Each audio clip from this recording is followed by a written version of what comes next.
Hello, and welcome to the Block Solid podcast, where we talk about the evolution of the property market, the newest technologies that enhance and revolutionize the world of real estate as we know it, and how we, the owners, the buyers, the renters, the investors, the entrepreneurs, can benefit from it all.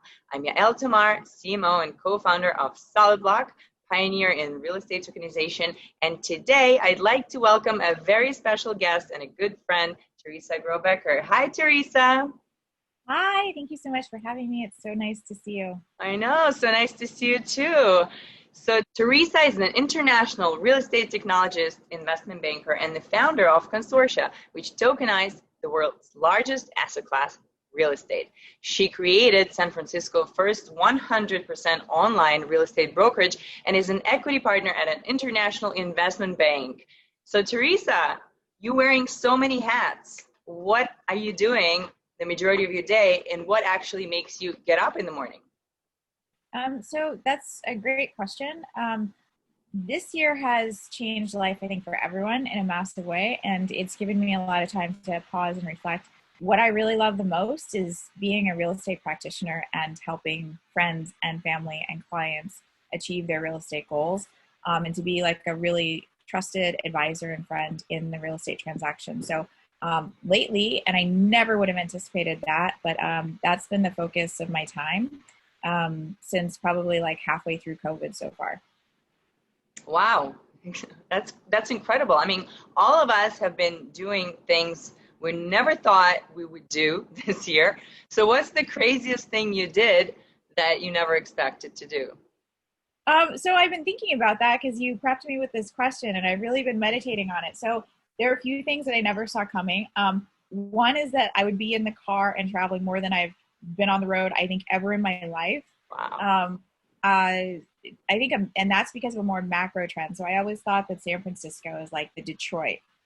So for the international listeners, Detroit, Michigan was in the 1900s where cars were made. And it was like the hub of all of the United States, right? Because we were really into our cars, and our manufacturing prowess is as Americans, as our, like, the basis of our economy, right? So Yeah. there was a saying that said, so goes Detroit, so goes the country. And San Francisco has since kind of become that, right? In the later part of the 1900s, and then going, of course, into the 2000s, as we've become a very information technology driven society and economy. So the saying has kind of become, so goes San Francisco, so goes the country. And so I always knew that and felt that. And I always thought, if San Francisco has its demise, so goes the country. And we're seeing that right now, right? As people are not going into cities. And if there's one sector that can work from home, it better be technology. Like, if you can't work from home with technology and you're into technology, like, you don't belong in the industry of technology. So I never thought I would see it this early in my lifetime. This kind of shift, right, of people not going to work and working from home. Right. So what that meant for me, right, is this mass exodus. And I kind of called this very early in COVID because I've lived in the city for almost a decade now. Like, I've lived there, left, right? So Yeah. people are leaving in droves. People can't get out of San Francisco fast enough because culture is shut down. Restaurants are shut down. Our kids are all going to school online. Like, why are we forcing ourselves into this high rent? And parks are closed, right? Beaches have been closed. So why live in this expensive city if we don't have to, if there's no quality of life that's balancing out the cost? So now there's this massive exodus out of cities, and we're seeing this all over the United States and probably everywhere in the world, right? Every major city, people are like, why am I here if I can work from anywhere? So there's a ripple effect, people from the A's going to the B's, to the suburbs, and the people in the B's going to the C's, which is the very rural area. So as a result, as a practitioner, I'm watching this all happen in real time, right? Like, the cost of rent plummeting like a knife. Real estate, there's more real estate for sale in San Francisco than I've ever seen in my life. As a practitioner and a broker, I get the emails from other brokers, and it's like price reduce, price reduce. That's all I get all day. It's to the point where I refuse listings. I won't take on a listing, especially if it's a friend. I'm like, no way, I'm not selling your house because I'm going to break your heart, right? I'm telling my friends, don't sell your house in real estate. If you can survive this storm, just wait it out. So going to your question, like, I'm surprised that I'm in the car as much as I am. I'm driving. I am selling more real estate outside the city than I've ever sold before. I have more people looking for land than I ever thought imaginable. One thing that I never thought I'd be doing is like hoping and praying I can find a restroom, right? Like because of COVID, everything shut down. So I've become kind of an expert in like every neighborhood, like, just being on the road all day, finding, amenities that are open now during COVID. So that's what's really surprised me is, at first I thought I was going to be in my house, for the next year. And then all of a sudden it's like, get on the road and sell real estate as quickly as possible. Wow. That's really insightful, actually. I mean, what you mentioned about working from home, I can definitely relate. We're in tech and we're sitting here doing twice as many phone calls or meetings because now you're cutting them to 30 minutes, then you're cutting them to 15 minutes because it becomes so efficient in doing this, kind of losing the human touch a little bit. And like you wearing a nice shirt and the pajama pants, it's a totally new lifestyle. And then a bunch of kids in the background, but thank God there's a Zoom background so you don't see them. Thank God there's a mute button as well. So you're getting kind of really, really good at all this tech, right? All the remote working tech. So do you feel that as well? How many kids do you have? I have 2 kids. My younger one just turned 10 yesterday, and then my older one is 11. So they're very close in age. We just left the city. I don't know if I should say that on camera. That might go back to the school district. But we're one of those families that just made the leap for the quality of life. And I think you nailed it on the head, right? Like in times like this where we're so far apart from each other, right? Or we're 6 feet apart from each other, whatever it is, like that human touch is more important than it's ever been. So yes, I've dialed in like the process of getting on the phone with clients and like the things to ask them and the things to say. And I think what's really important is like, even though I can act like a robot and really dial in that process, if I just pause and I say, how can I help you? Like, what do you want to achieve? The fact that I'm willing to ask that and that I do ask it and I care, that makes the world of difference. And just remembering that a deal is made up of 2 willing participants, and you got to see the deal from both sides and realize that everyone is still human and that we need to be in touch with our humanity now more than ever in order to be successful in business. When I remember that, then I'm like, okay, I can do this and I'll succeed at what I'm working on. It's Amen. really important. Yeah, I guess every business is first and foremost, it's people, right? And that's why businesses become successful. So what a lot of people don't know yet about you, that you're also a board advisor for Solid Block, which is our company. And, the first time I met you, and, online, obviously, I was really impressed with your knowledge about blockchain, and blockchain and real estate and understanding of the world. Now, we talked about blockchain for a while, for many years now. Like, when is blockchain going to happen, or is it happening, or has it happened? Like, how do you see it I still think we're like in the bottom of the first inning here in blockchain. I think that, so I first got introduced to it probably in 2012. Consortia is my second blockchain project. I'm honored to be part of yours. However I can help. I don't feel like I do enough. So just be there for you. We'll come to collect. Good. I'm glad you know. That's awesome. So I think we were barely starting to figure out what blockchain is, right? In different sectors of the economy. And COVID has done us no favors because we're so focused on how do we go to the grocery store and not die of COVID? How do we wear this mask, right? People don't care about blockchain right now so much, I feel. They're just trying to survive life. The good part about that is it's boiling down the noise from what's really essential in life.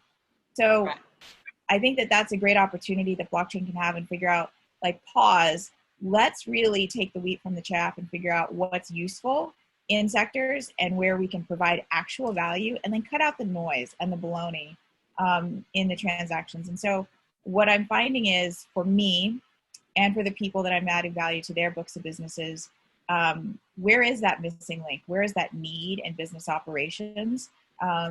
Because we are still able to focus on those needs it's just a matter of really cutting out the noise and making it a lean product. I think there was a lot of overvaluation and a lot of hype in the blockchain sector. And, I think COVID is going to help us figure out what the real benefit is and how to create that value. Right. Definitely makes you think differently in terms of business, because on the one hand you have to survive, and on the other hand there's so many opportunities that you can't take them all. So it really makes you focus and prioritize. So I am amazed at what we've gotten done in this past year, right? When we thought, that's it, the world is ending. So yeah. So all right. So blockchain is coming on. I wish we could put masks on the blockchain or COVID on the blockchain. I think we could definitely manage. I'm joking about the masks, but I think we could manage a lot of things much better. But I wanted to ask you about your other hats that you wear in your professional life. Broker, investment banker, founder. So you mentioned that right now you like your brokerage business because you get to help people, you get to travel, you get, to have somebody achieve their dream, I guess, of owning a home. I want to talk a little bit about your investment banking side. What is it you do, and how has that been affected? Yeah, totally. So what I love about real estate is that real estate is a good, clean deal. You've got a buyer and you've got a seller. You've got somebody who needs to move on to another stage in life, and you've got a buyer who says, this is good for me. And so the cleanness of that transaction is something that I just absolutely love about that part of my business.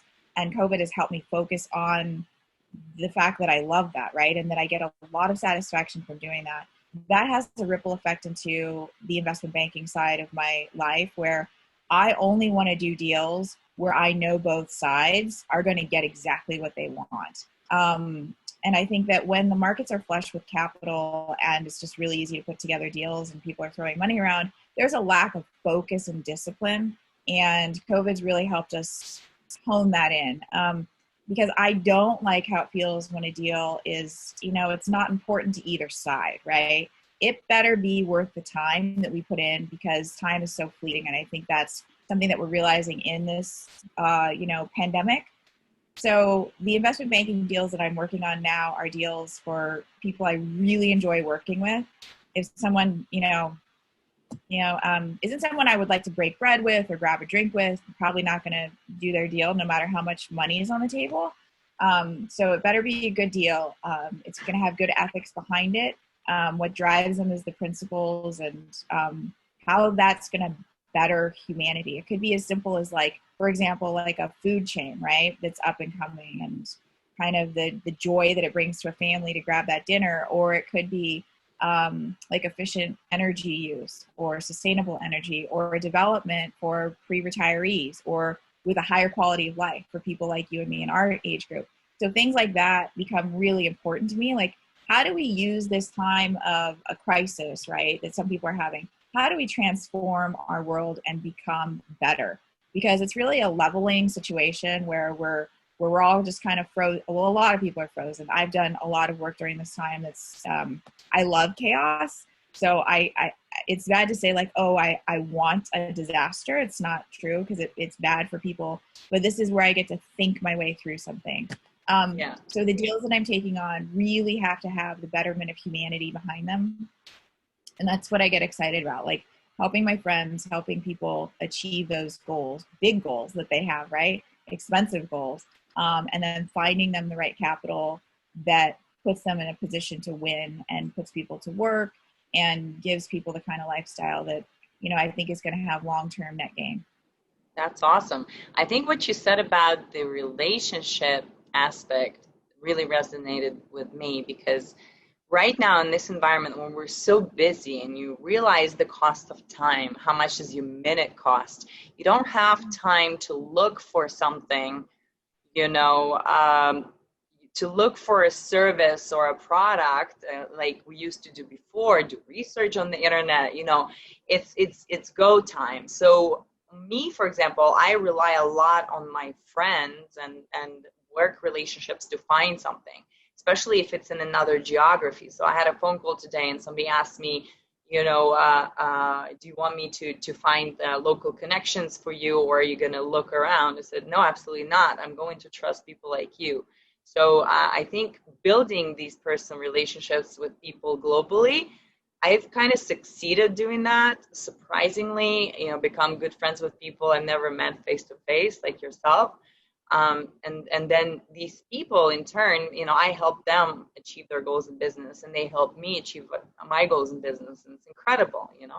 I feel we're in this spaceless continuum, I guess.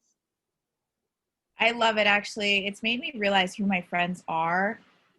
Friends that I've either made during COVID or friends that have become stronger friendships. And I mean, those are things that I'm going to take with me, like through my older years, right? And relive these memories again. I call it the COVID story, right? Like, who's part of my COVID story? And it's those people. It's just beautiful to like think about how much we banded together. Like, who's become part of the bubble, who we trust, who we pick up the phone and be like, hey, how are you, right? I think those relationships are really special right now. For sure. All right, so we talked about you being a broker, investment banker. I want to talk a bit about Consortia, especially because a lot of people have ideas, these endless ideas, and they see problems and they say, well, I think I know how to fix it, but not very many people take the extra step.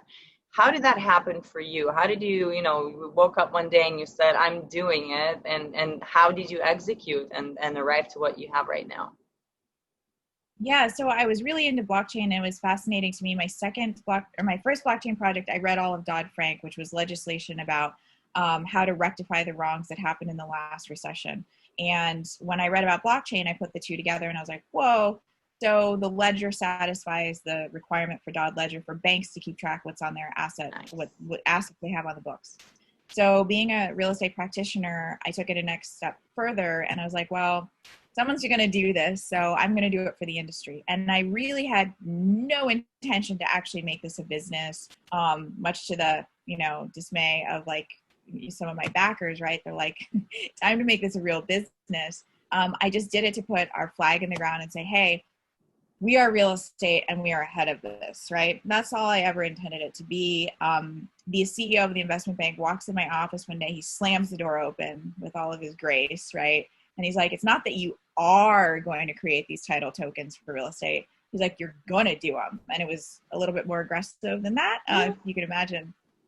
And I was like, okay, I'll go do it. So that's just, we decided as a company to just get it done. And we've kind of been following just now more so like following, okay, where is the demand for this? What I anticipate happening next, and it's kind of been my passion since the very beginning, is to open up this technology stack, a lot like how Red Hat and Linux developed, right? It's a platform. I've always seen Consortia as a baseline platform, and just to give it to the people who want to play with blockchain and the event ledger that Consortia is for real estate. This can be utilized in other industries where there's like a chain of title that you'd like to track, whether it be diamonds or fine art or like jets. And then I think, I saw it very clearly early on, like we could track the spread of COVID with blockchain. And I think there are some people who are more in the Exactly. healthcare space. I know it's so obvious, right? Like track it. So obvious. It's so obvious. Totally agree. So that's kind of where Consortia is. It was just a matter of, seeing, like having a little bit of vision, and then there has to be some flexibility in saying, okay, where is this practically applied in industry? Right. And I think we're going to see that evolve. I think the next, year, 5, 10 years is really going to show that. And I'm trying to be patient. I'm not a very patient person. So it requires a lot of grit to like be into the project, right? Because we're at such early stages, and it just requires like, okay, like how do we offer this as a service to the industry? Cool. So which problem does Consortia solve, and for who? Yeah, we track referrals. That was the go-to-market, is to track referrals. There's a lot of shifting in the industry. Referrals are the lifeblood of real estate. So tracking that and providing clarity in a very gray and murky space. It's 50 shades of confusing, I think, when a referral goes out, how to track that. So that offers value to the solo practitioner, but also to very large companies. So that's really important to be able to track that missing revenue. It's a big deal. From there, I think the tech stack itself becomes a ledger that's able to track things that really mitigate risk. So price changes in real estate was one example that we put forth to the industry lately. And then just events that tie to real estate, things that, we're not going after title because title is pretty well established, but there are all kinds of other events that happen inside a property that we can track. So that's kind of what we're going to work on next, is figuring out where to add that value in the space. Yeah, I think it's going to take a little bit of time for the title to be put on the blockchain because there's many things at stake, but definitely real estate transactions could be innovated. And I think what you guys are doing is really the epitome of what blockchain can do, the tracking and the provenance of whatever it may be. The transaction and the referral is one example. I read an article today about a COVID vaccine producer that's in very late stages of testing, and it seems like it's going really well. And so you think, a celebration, heads in the air, we're behind, all the bad things are behind us. But what the article actually was saying is that, okay, great, we have this vaccine, but it's very difficult to actually deliver it to the public because you have to label it, you have to track it, you have to make sure, the ingredients are correct, you have to ensure you have all kinds of certifications. So it seems like the majority of the world is not going to get it for the next 18 to 24 months. And I'm like, if only there were a technology that helps you track ingredients, track products to the market, if only there was such a thing. And I'm like, oh, wait, there is. But, obviously, I guess I didn't hear about it. So that's my story for today on who's missing out on the blockchain, the pharma industry. So I think there's a lot of money to be made in the gray space, and I think there are a lot of politics. Also, what's interesting is there are a lot of people who don't want information to be transparent. Yeah, and that's, I think for that reason, blockchain is scary, right? This idea that everything could be revealed or tracked. Right. Yeah, to some people. That's something we've never faced before. Look at any sci-fi movie, right, where every detail can be tracked back. I think that's kind of what turns the stomach a little bit about the future. And it exists and it's here. I agree with you. We're one of many companies that can track a lot of these untrackable events. So, it's definitely going to have its supporters, but also there are going to be some antagonists along the way. As with any technology, right? Right. So I think you're a dog person, right? Or you're also a cat person? I saw some pictures of you with dogs because my cat is here, so just came to say hi. Oh, he's like a Cheshire cat. If you see on the camera, he's disappearing, reappearing. Yeah, I love cats. We have a little bit of asthma in the family, so we have a hypoallergenic dog, a little toy Maltese. Yeah, and she goes with me everywhere, even on the stand-up paddleboard. Oh, I saw that. I love the paddle boards. I saw that on Facebook, and then you said I'm gonna come to Israel. We're gonna have a board meeting on paddle boards. That was really fun. Yeah, I'm definitely down for that. As soon as I get my, you got your board seat. I still have to get my board. So that's that. I guess that's how it's gonna go. Yeah, she fits on my back like a really large backpack, so I can definitely travel with her. That's awesome. So what about crypto? Have you bought any Bitcoin? What are your thoughts? So we bought a little bit years ago, super embarrassing. So it was going nowhere. It was trading almost flat. It went up from a few dollars, I swear to you, $86. We bought almost nothing. And it's because my significant other is a managing director. He was a managing director there then. at Merrill Lynch. So there were all these restrictions, couldn't buy it, right? Because of trading and securities laws. And it went to $86 and I was like, oh my gosh, I'm going to sell this because it's not going, what's $86? I bought my girlfriend's daughter a birthday present. And that was my Bitcoin. And God knows how much that was worth. So because of that. So now she can go to college. Yeah. with that money. It was like homemade lip gloss, right? Was the birthday gift. If it wasn't for the homemade lip gloss, she'd be going to college, right? Super embarrassing. But we have not been able to buy any because of those trading restrictions. And I think that's an overall story, right? A silly one, but it's an overall headline, I think, at least here stateside. And that's probably been one of the impediments for blockchain taking off, is that there was so much ambiguity about what crypto is, what it isn't, and then the SEC regulating it as an asset class, and then the Howey test on how we regulate it and who can invest in it and who can't. So that's been one of the things that I think held back the blockchain industry and having to undo and demystify what is blockchain versus crypto. So I wish that, I realize people have made a lot of money with crypto. As a technologist and a practitioner, I wish that we hadn't had all that noise, right? Because it hasn't really helped blockchain take off. It's just kind of held us back by about 5 years. Wow. Yeah, I mean, the thing about crypto and blockchain is kind of like blockchain is almost like a side effect. Because people were trying to find a way to send money in a disintermediated way so that they can do that around, the banks and just do this directly. And they discovered blockchain kind of along the way. So, and then we discovered blockchain and started using it in tech, right? It's a pretty good technology stack that solves a lot of problems. And crypto initially was kind of a means of transaction, but then it turned into an asset class.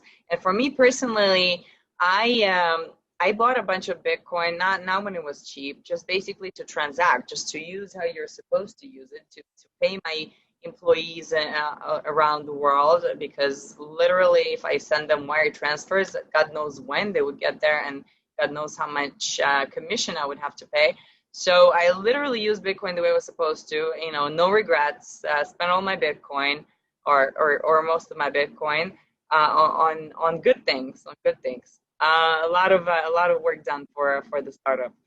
So now we're enjoying it.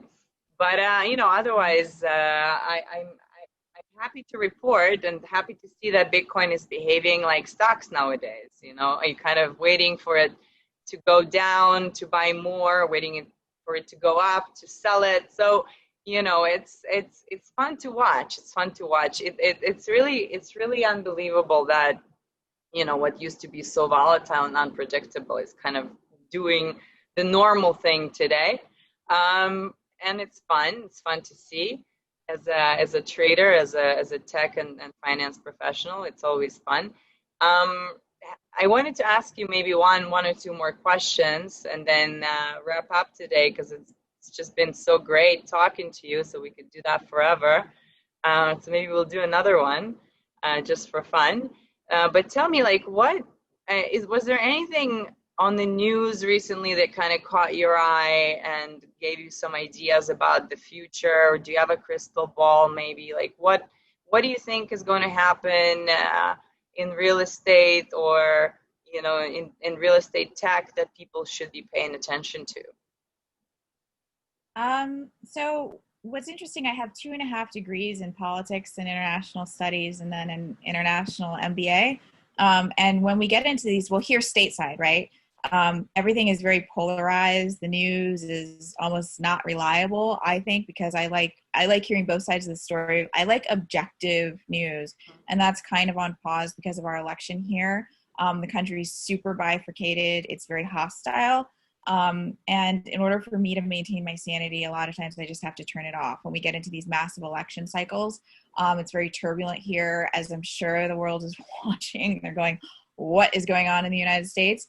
So I turn my news off by and large. What I do appreciate is economic data. I think what's interesting to watch is, identifying these big trends, right? A lot of small mom and pop businesses are in a lot of economic trouble. here in the United States. And everything is rolling up to these huge conglomerate corporations. If a company has a pharmacy, I'm not sure what it's like in Israel, but if a company has a pharmacy, they're an essential business, so they can stay open. So like the large chain pharmacies, supermarkets, Target is a big company, Walmart, these kind of companies, because the small places are closed, all the money is flooding up. It's like flooding up to the top. So those macro trends, like when I look at areas to invest in, it's going to be areas where Amazon has distribution centers, UPS, FedEx.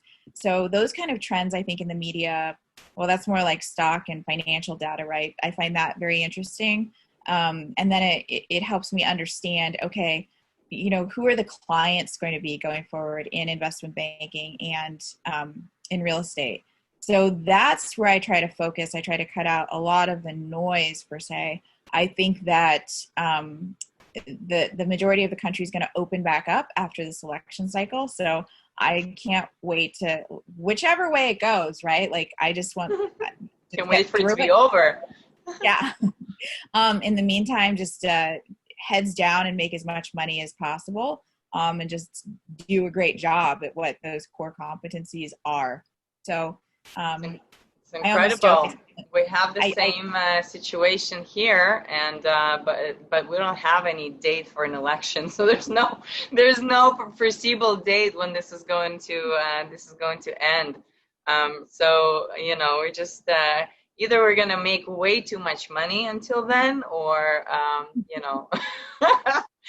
and that's a good way to look at it, right? I guess so. Yeah. My kids are always like, Mom, did you read the news? Did you read about this? And I'm like, honey, let's just treat mommy like mommy's illiterate. And they're like, and they know that's not true. Right. But I'm just like, give me the highlights, guys. Kind of like Donald Trump says. Oh, that's good. I have people on Facebook that I go to their profile and I can trust for them to put out all the newest information announcements that I need to know. And every day something changes, new quarantine and so on. But the funny thing about the kids, I have a 5-year-old, so every time we go by the ATM, he says, "Mommy, go make some money. Go make some money. You can take more, take more." So there's an alert on my phone that tells me there's business happening, and we call it the money, right? Did money go off? Is it money? So we've made it almost like a video game on the phone where I'm like, get it. So same thing. I mean, the kids know, right? And that's what I really love maybe about this time. COVID is going to impact different socioeconomic classes differently. But if you're paid to think, right, like your business and my businesses are, and we get the luxury to work from home, I think our kids are going to learn a lot. I feel really bad for the families that have to leave the house and leave like a lot of kids are just home alone on Zoom if they choose to do their schooling, right? Which it really breaks my heart. Kids like yours and mine, they're learning from us, right? The fact that your kid is like, Mommy, like they understand mommy's business and money are like tied together, right? It's going to be really interesting to see how those kids develop, and what we're going to have to do to invest in the kids who don't have that resource at home. That's going to be really sure. Yeah, for sure. Definitely. My kids know that I work really hard. They don't know what I do, but they know mommy's on the computer. And, one day we had a phone call, a team call, and we have an amazing project manager who's just like bossing everybody around, and it's great. And that's what she was hired to do. But then at the end of the call, she's like, Mommy, I don't think you are the manager. I think that woman is the manager. And I'm like, yes, you're absolutely right. You're absolutely right. So I mean, definitely new things we learn every day about everything, but from the kids, from from media, from friends, and it's for me, it's very, very exciting. I love it. Got to look at things in a positive way. I saw somebody post on Facebook, like, don't manage your time and manage your energy. So, your attitude to things, right? The way you're looking at it. I absolutely believe in that. I think COVID's been great as far as focusing that energy, cut out the noise, really listen to and hone in on intuition, and then push the energy behind that. I think that's really important right now. Yes, and on that awesome note, we're going to conclude this podcast, sadly. So you can find it on Spotify, Apple Podcasts, or by visiting our website, solidblock.co/podcast. And if you enjoyed it, don't forget to rate and review and spread the word. Teresa has been great. Thank you so much for coming. It's my absolute pleasure, Yael. Thank you so much for having me. I love what you do. You inspire me every day. So thank you for Thank being you you. and having me. Thank you. So do you. And we're going to have a meeting on our board soon. Sounds good. Sounds great. Awesome. Okay. All right. Thank you Bye. so much, Yael. Take care. Be Thanks, you well. too. Bye.